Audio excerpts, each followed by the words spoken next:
Certainly, here is a beautiful Odia poem or Odia Kavita dedicated to Lord Jagannath.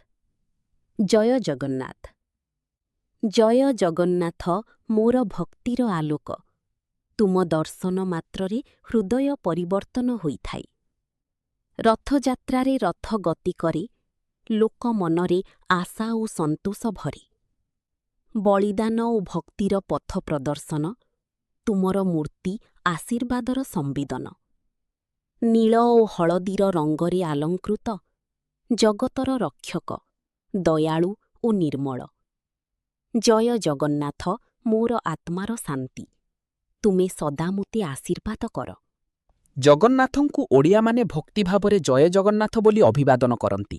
ଏହା କେବଳ ଧାର୍ମିକ ଶବ୍ଦ ନୁହେଁ, ଏହା ଓଡ଼ିଆ ସଂସ୍କୃତି, ଭକ୍ତି ଓ ଏକତାର ପ୍ରତୀକ।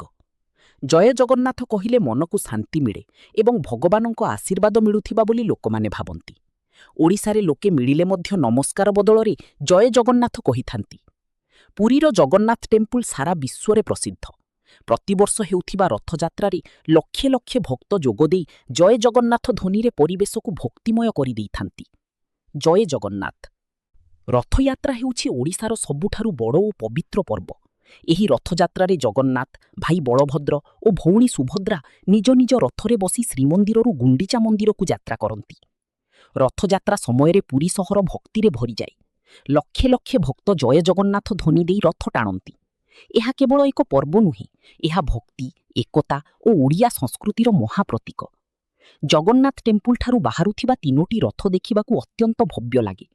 ନନ୍ଦିଘୋଷ ପ୍ରଭୁ ଜଗନ୍ନାଥଙ୍କ ରଥ, ତାଳଧ୍ୱଜ ବଳଭଦ୍ରଙ୍କ ରଥ, ଦର୍ପଦଳନ ସୁଭଦ୍ରାଙ୍କ ରଥ।